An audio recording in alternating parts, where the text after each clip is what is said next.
Hello friends, मैं Yogendra Singh anatomy physiology pharmacology by Yogi sir YouTube channel में आपका स्वागत करता हूं। जैसे कि कल हमने SGLT ट्रांसपोर्टर्स के बारे में जाना था। जैसे कि इसकी दो आइसोफॉर्म होती हैं, SGLT1, SGLT2। SGLT1 के बारे में हम जान चुके हैं कि ये किस तरह से ग्लूकोज को एब्जॉर्ब बनाने में हेल्प करता है। उसी तरह से SGLT2 दूसरी आइसोफॉर्म के बारे में जानते हैं कि SGLT2 किस तरह से ग्लूकोज के रीएब्जॉर्प्शन में हेल्प करता है, क्योंकि SGLT2 प्रीडोमिनेंटली किडनी में पाया जाता है और यहाँ पर रीएब्जॉर्प्शन प्रोसेस होती है। तो SGLT2 किस तरह से रीएब्जॉर्प्शन प्रोसेस में हेल्प करता है ग्लूकोज के। ठीक है, ऐसा नहीं है कि SGLT2 ही किडनी पर पाए जाते हैं, SGLT1 भी पाए जाते हैं। जैसे स्टार्ट करते हैं।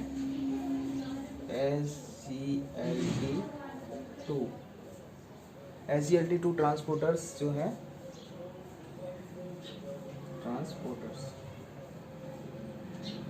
SGLT2 ट्रांसपोर्टर्स, ये ट्रांसपोर्टर्स किडनी में पाए जाते हैं। कहाँ पाए जाते हैं? किडनी में।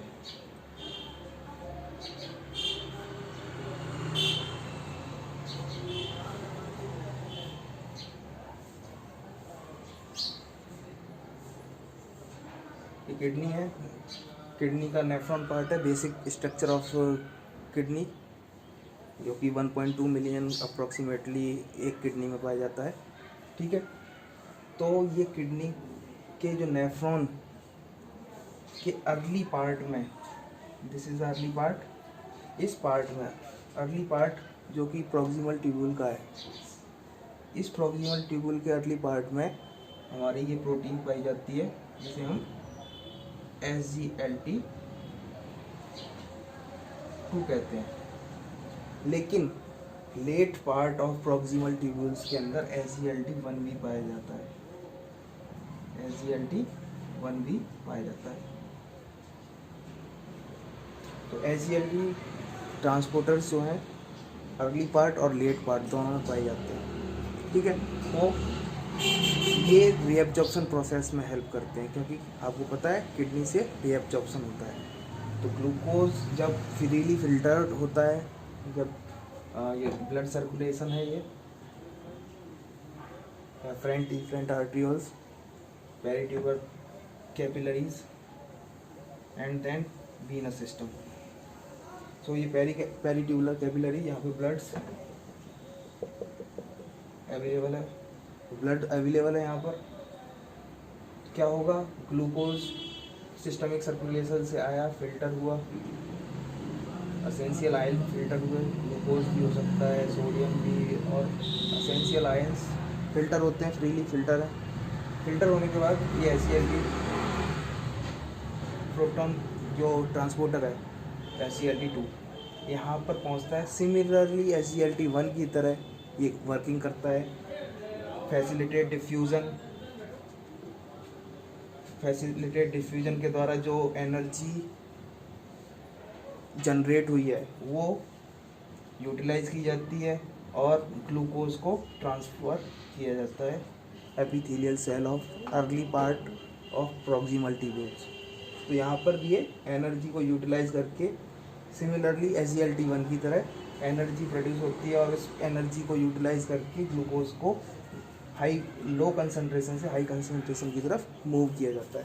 जैसा कि आपको पता है, यहाँ पर आपके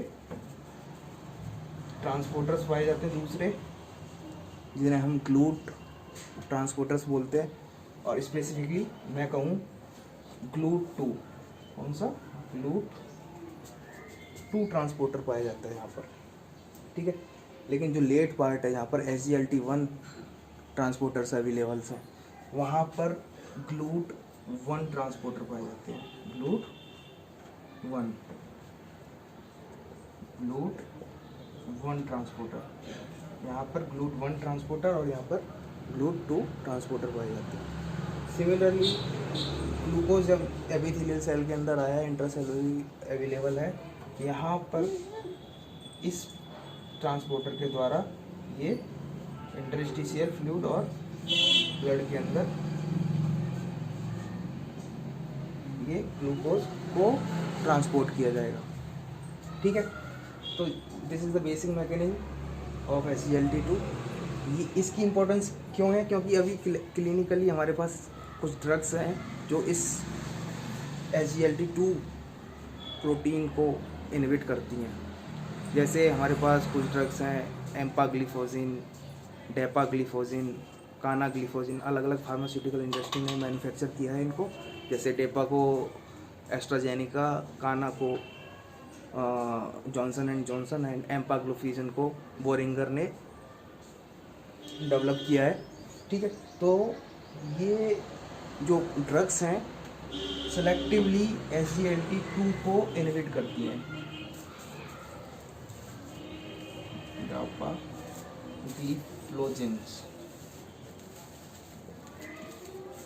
ग्लिफ्लोजिन्स टाइप की जो ड्रग्स हैं, डेपा, एम्पा, काना, ये सारी सेलेक्टिवली इस पंप को इनहिबिट करती हैं, जिसकी वजह से क्या होगा कि जो फ्रीली ग्लूकोज है, जो फ्रीली फिल्टर्ड ग्लूकोज है, इस पंप के इनहिबिट हो जाने से रीअब्जॉर्ब नहीं होगा। इन केस ऑफ डायबिटीज़ हमारे ब्लड के अंदर शुगर लेवल बढ़ जाता है, और शुगर लेवल बढ़ने जिसे हम हाइपरग्लाइसीमिया कहते हैं, तो उस कंडीशन को प्रिवेंट करने के लिए हमने एक अप्रोच अपनाई कि इस SGLT2 प्रोटीन को हम इनहिबिट कर दें। SGLT2 प्रोटीन इनहिबिट हो जाएगी, किस तरह से होगी? डेपाग्लिफोजिन या कानाग्लिफोजिन या एम्पाग्लिफोजिन, ये कुछ ड्रग्स हैं जो सेलेक्टिवली SGLT2 को इनहिबिट करती हैं।